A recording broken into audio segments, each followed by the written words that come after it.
Je suis né, j'ai grandi au Maroc, à Casablanca. Je suis arrivé en Suisse en 2008, à l'âge de 18 ans, pour faire mes études à l'EPFL à Lausanne. Me sentir bien, c'est d'être content de ce que j'ai, content, pas dans le sens heureux, mais dans le sens contentement. J'ai un toit au-dessus de ma tête, j'ai des vêtements sur mes épaules, j'ai de la nourriture dans mon ventre. Être en bonne santé mentale, c'est une question d'équilibre. Ce que j'ai découvert de tous mes exercices ou mes contacts, soit avec des psys ou en rétrospective, c'est que l'être humain, c'est une pendule. Le but, pour moi, me sentir bien, c'est juste en fait que cette amplitude de swing entre les états d'euphorie et de dépression soit le plus petit possible. Alors, on peut se permettre des moments d'euphorie, mais sur la longueur, il faut vraiment que le swing, sur l'équilibre, pour moi, c'est, voilà. Quand on arrive, surtout à 18 ans, bon, on se sent seul. On se sent seul, on se sent perdu. Donc voilà, la première difficulté, c'est de connaître des gens. C'est pas aussi spontané d'aller rencontrer des gens.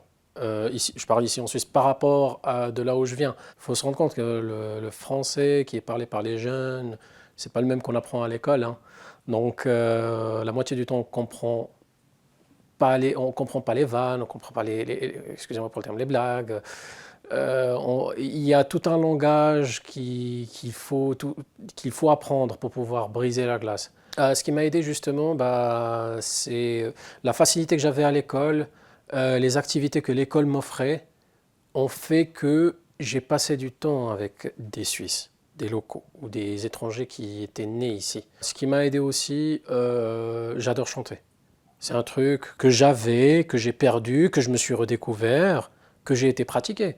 Donc les chorales, c'est aussi cool. Ici en Suisse, c'est un milieu où on peut croiser des gens, on peut avoir un cercle social très fort. Après, l'autre chose qui a aidé, c'est que lorsque je me sentais un petit peu étouffé par ce manque de contact humain, il y avait toujours en fait mon clan marocain avec qui voilà, on se retrouvait en tant qu'étudiants dans les résidences d'étudiants ou dans les apparts de colocation qu'ils avaient. Et puis voilà, on passait du temps ensemble, puis ça permettait un petit peu de souffler.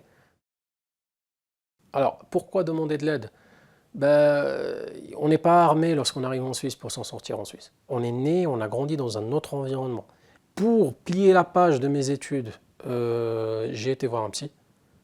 J'ai aucune honte de le dire. Je veux dire, franchement, entre mon arrivée, moi j'ai mis plus ou moins 8 ans, ouais, non, ouais, plus ou moins 8 ans pour vraiment avoir un cercle d'amis suisses solides qui existent.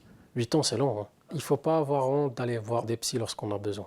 En fait, même des fois, on en a besoin sans le savoir. Parce qu'on se dit, ouais, bah, une bonne nuit de sommeil, puis ça ira. Non. Lorsqu'on se sent vraiment mal, les pros sont pros pour ça, ils sont formés pour ça, ils ont des métiers pour ça. Donc, il ne faut pas avoir honte.